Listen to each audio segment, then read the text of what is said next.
Hello friends. Bihar board intermediate exam 12th class Hindi objective. आप अपनी exam की तैयारी तो कर रहे होंगे, लेकिन सबसे ज़्यादा आप फोकस कर रहे होंगे फिजिक्स, केमिस्ट्री और मैथ पर। और करना भी चाहिए, क्योंकि हम इन तीन सब्जेक्ट को हार्ड सब्जेक्ट समझते हैं। लेकिन इसके साथ साथ आपको हिंदी पर भी फोकस उतना ही करना चाहिए, क्योंकि आपको पता होना चाहिए कि अगर फिजिक्स, केमिस्ट्री, मैथ में नंबर कम भी आ जाए तो हिंदी सब्जेक्ट से आप नंबर मेंटेन कर सकते हैं। तो हिंदी पर भी आपको फोकस उतना ही करना चाहिए। तो हम आपके लिए लाए हैं हिंदी का ऑब्जेक्टिव क्वेश्चन। चैप्टर 1 और चैप्टर 2 का ऑब्जेक्टिव क्वेश्चन मैं करा चुका हूं, और वैसे ऑब्जेक्टिव क्वेश्चन कराया हूं जो कई बार बोर्ड के एग्जाम में पूछे गए हैं। तो आप उस वीडियो को देखना चाहते हैं तो डिस्क्रिप्शन में जाइए और वहां से आप वीडियो देख सकते हैं। तो इस वीडियो में मैं आपको कराऊंगा चैप्टर 3 का ऑब्जेक्टिव क्वेश्चन। चैप्टर 3 संपूर्ण क्रांति, जयप्रकाश नारायण। पिछले वीडियो में मैंने आपको बताया था कि चैप्टर 3 से सिर्फ आपके बोर्ड के एग्जाम में ही नहीं, बल्कि कॉम्पिटिटिव एग्जाम में भी प्रश्न पूछे जाते हैं। तो क्या है वो ऑब्जेक्टिव क्वेश्चन, आप एक एक ऑब्जेक्टिव क्वेश्चन को देखिए, फिर आपको खुद ही मालूम चल जाएगा कि वो ऑब्जेक्टिव क्वेश्चन क्या है जो आपके कॉम्पिटिटिव के एग्जाम में पूछे जाते हैं। ऑब्जेक्टिव क्वेश्चन स्टार्ट करने से पहले मैं आपको दो लाइन सुनाता हूँ जयप्रकाश नारायण के बारे में। है जयप्रकाश वह नाम जिसे इतिहास समादर देता है, बढ़कर जिनके पद चिन्हों को उस पर अंकित कर लेता है। यह वाक्य राष्ट्र कवि दिनकर के द्वारा लिखा गया है। तो चलिए स्टार्ट करता हूं ऑब्जेक्टिव क्वेश्चन। संपूर्ण क्रांति के रचनाकार कौन है? इसका आंसर होगा जयप्रकाश नारायण। नेक्स्ट ऑब्जेक्टिव, जयप्रकाश नारायण का जन्म कब हुआ था? तो इसका आंसर होगा 11 अक्टूबर 1902 ईस्वी। इसके साथ ही साथ बोर्ड के एग्जाम में जयप्रकाश नारायण का निधन भी पूछ देता है, तो इसे भी याद रखिएगा कि जयप्रकाश नारायण का निधन कब हुआ था। तो इसका आंसर होगा 8 अक्टूबर 1979 ईस्वी। नेक्स्ट ऑब्जेक्टिव, जयप्रकाश नारायण के पुकार का क्या नाम है? तो इसका आंसर होगा बचपन में इन्हें बाबुल के नाम से पुकारा जाता था। बड़े होने पर जयप्रकाश नारायण का दूसरे नाम से प्रसिद्ध हुए। तो ये ऑब्जेक्टिव क्वेश्चन के रूप में पूछ सकता है कि जयप्रकाश नारायण किस नाम से प्रसिद्ध हुए? तो जेपी नाम से प्रसिद्ध हुए। नेक्स्ट ऑब्जेक्टिव, लोकनायक किसे कहते हैं? तो जयप्रकाश नारायण को। जयप्रकाश नारायण अपनी जन पक्ष धारणा के लिए लोकनायक के रूप में प्रसिद्ध हुए।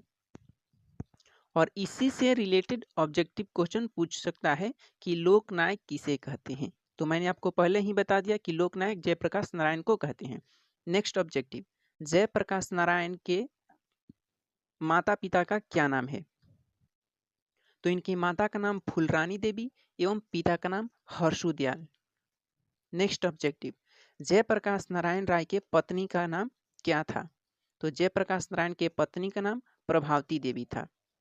प्रभावती देवी प्रसिद्ध गांधीवादी ब्रजकिशोर प्रसाद की पुत्री थी। तो इससे रिलेटेड एक ऑब्जेक्टिव क्वेश्चन एग्जाम में पूछता है कि प्रभावती देवी किसकी पुत्री थी? तो इसका आंसर होगा ब्रजकिशोर प्रसाद की। Next objective, Jayaprakash Narayan PhD क्यों नहीं कर सके? तो इसका आंसर होगा मां की अस्वस्थता के कारण। जयप्रकाश नारायण अपनी पढ़ाई करने के लिए अमेरिका गए हुए थे। पूरी पढ़ाई करने के बाद पीएचडी करने की बारी आई तो वो पीएचडी नहीं कर सके, क्योंकि उनकी मां का स्वास्थ्य खराब हो गया था, जिसके कारण वह अपनी देश लौट आए। जयप्रकाश नारायण कांग्रेस के में कब शामिल हुए? तो इसका आंसर होगा 1929 ईस्वी में। नेक्स्ट ऑब्जेक्टिव, जयप्रकाश नारायण सविनय अवज्ञा आंदोलन के दौरान कब जेल गए? तो इसका आंसर होगा 1932। नेक्स्ट ऑब्जेक्टिव, सविनय अवज्ञा आंदोलन के दौरान जेल से बाहर निकलकर कांग्रेस के अंदर ही किस पार्टी के गठन में अहम भूमिका निभाई? तो इसका आंसर होगा कांग्रेस सोशलिस्ट पार्टी की। नेक्स्ट ऑब्जेक्टिव, जयप्रकाश नारायण ने आज़ादी के बाद कब प्रजा सोशलिस्ट पार्टी के गठन में योगदान दिया? तो इसका आंसर होगा 1952 ईस्वी। नेक्स्ट ऑब्जेक्टिव, जयप्रकाश नारायण 1954 में विनोबा भावे के किस आंदोलन से जुड़े थे? इसका आंसर होगा सर्वोदय आंदोलन से। नेक्स्ट ऑब्जेक्टिव, जयप्रकाश नारायण छात्र आंदोलन का नेतृत्व कब किया? तो इसका आंसर होगा 1974 में। नेक्स्ट ऑब्जेक्टिव, जनता पार्टी का गठन किसके मार्गदर्शन में हुआ? इसका आंसर होगा जयप्रकाश नारायण के। नेक्स्ट ऑब्जेक्टिव, जयप्रकाश नारायण द्वारा लिखा गया पुस्तक है रिकॉन्स्ट्रक्शन ऑफ इंडियन पॉलिटी। ये ऑब्जेक्टिव के रूप में पूछ सकता है कि जयप्रकाश नारायण द्वारा लिखा गया पुस्तक कौन है। उसमें 3-4 दे देगा पुस्तक का नाम, तो उसका आंसर होगा रिकॉन्स्ट्रक्शन ऑफ इंडियन पॉलिटी।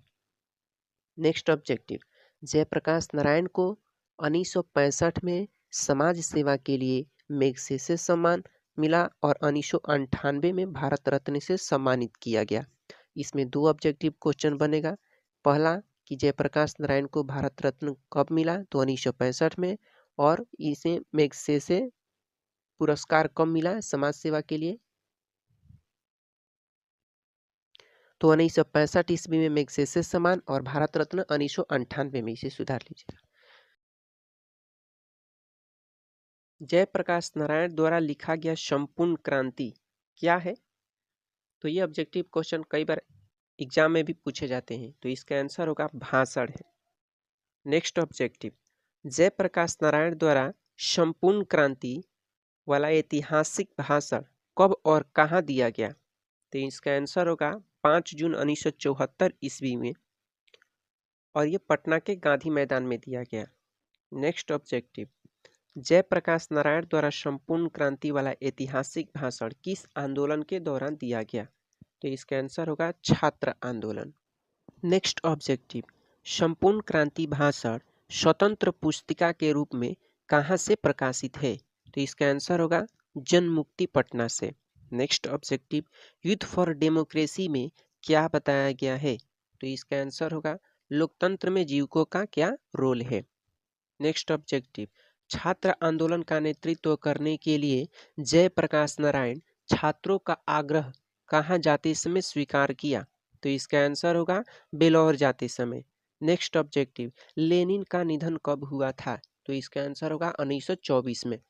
इसमें बताए गए ऑब्जेक्टिव क्वेश्चन इंपॉर्टेंट है और कई बार बोर्ड के एग्जाम में आ चुके हैं, तो आप एक एक ऑब्जेक्टिव क्वेश्चन को देखे हैं तो याद कर लीजिए और इस चैनल को सब्सक्राइब कर लीजिए और हमसे जुड़े रहिए।